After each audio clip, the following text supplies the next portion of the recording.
Hello there, it is I, Phil Bourne, the Brummie from Birmingham, England, with another Excel video for you today. And today we're going to look at data visualization, or at least give you some ideas of certain concepts that you might find easy to implement and use.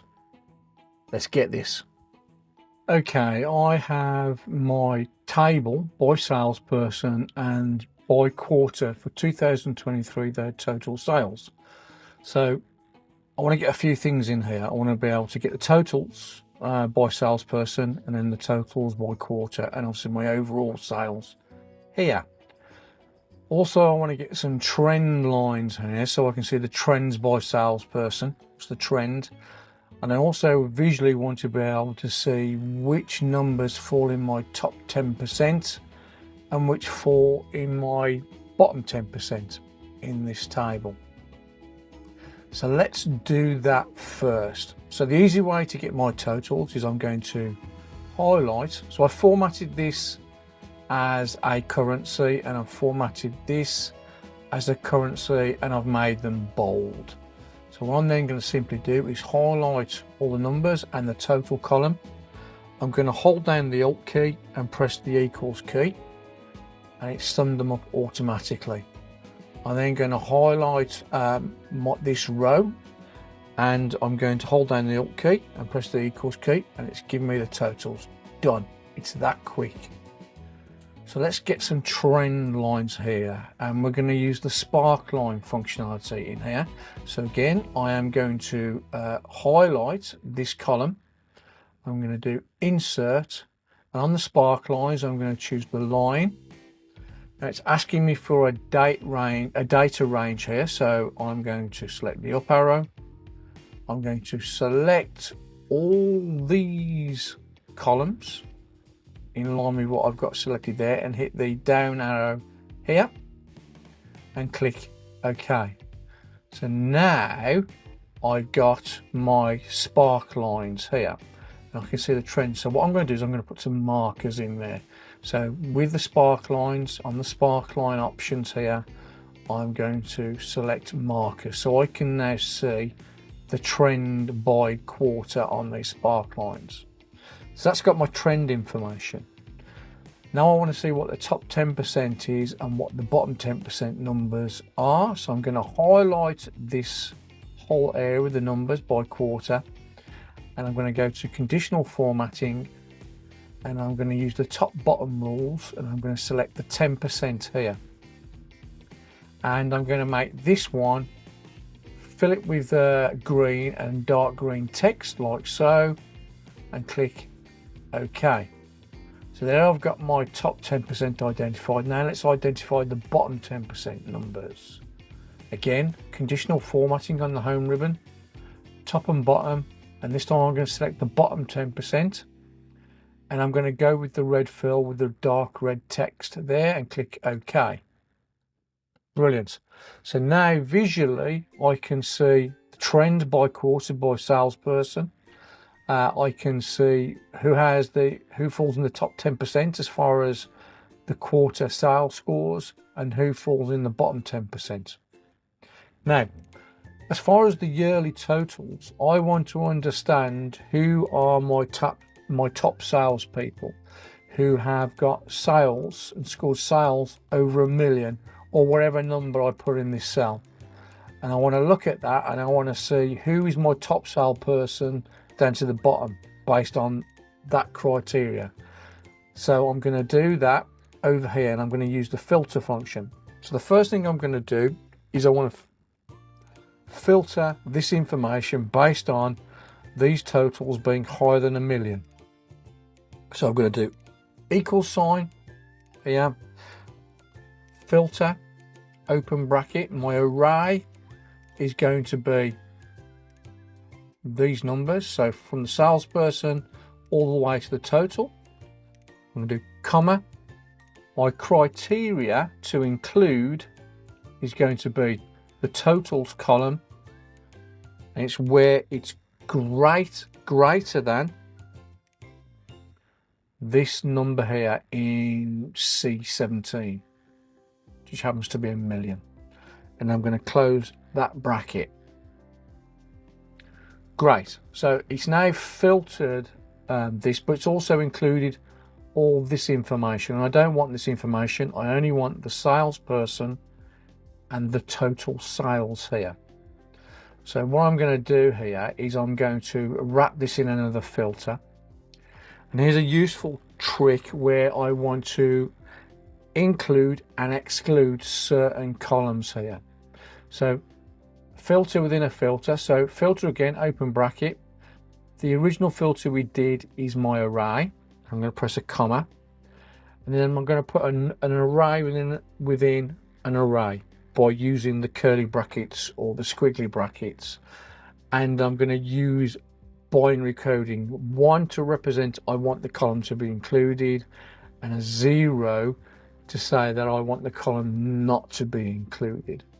So within open curly bracket, so I want to include this column here, so I'm going to put a 1.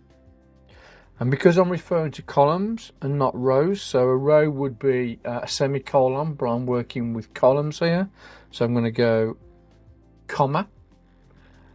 This column I do not want to include, so I'm going to press a 0. I'm then going to do another comma.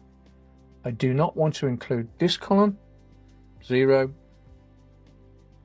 I don't want this column, so it's 0 again. I don't want this column included, so again 0, then comma. I do want to include the last column, so I'm going to put a 1.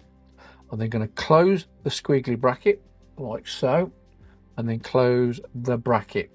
And if I hit return, brilliant. So now I've got the salesperson and I've got the total sales number here. So I want to sort this now in descending. So I've got the top sales, the biggest sales number at the top, with the lowest being at the bottom. So I'm going to wrap this filter now in a sort function. So I'm going to type sort, open bracket. So this is going to be my array. I'm going to sort it on the second column here. So that's column 2, do a comma, and it's going to be descending. So I'm going to select descending like so, and then close the bracket and hit return. Wonderful. So now this is now sorted in descending order. And next I want to put a position here. So, Billy is number 1, Bob 2, and so on. And I'm going to use the sequence function to show the position, the pecking order, as it were. So I'm going to do equals sequence. And for example, if I put 50 in here, what sequence will do is count from 1 in the rows. So where I've got the row, I don't need the columns or start or step function here, arguments. So if I close that bracket, it's just going to give me 1 to 50 all the way down here. Now, but I only want a number to appear if there's a value here.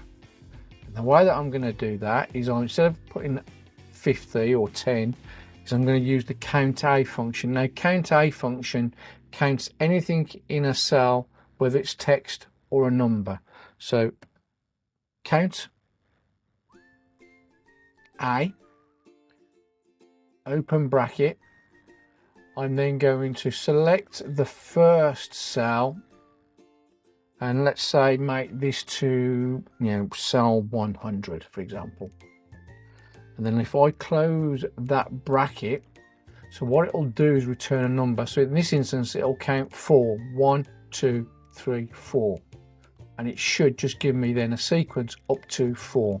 So if I then press return, boom. And now it's giving me that sequence number by, so who's the number 1 salesperson and so on. Now if I change this number here, it should all be completely dynamic. So if I say, for example, change this to say 1.2 million, there you go, it's dynamic. If I change it to 500,000, so any salesperson that's got over 500,000, and there you go, it sorts it dynamically. So let me put that back to 1 million. Now, the other thing I can do is I can create a chart of this dynamic data here.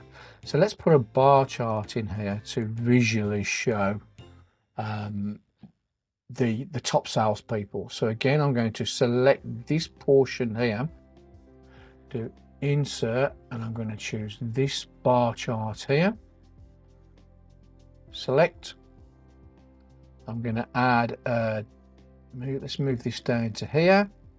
Let's change the title to be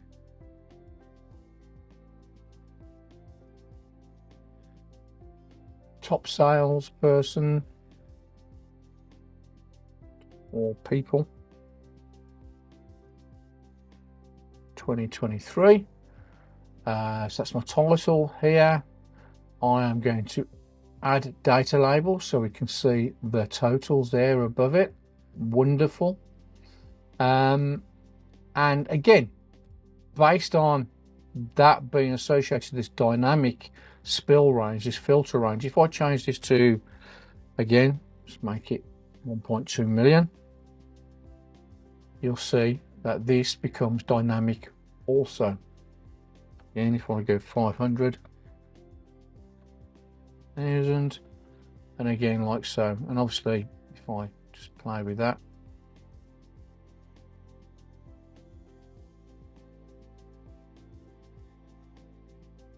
boom. And again, if I put it back to the original million,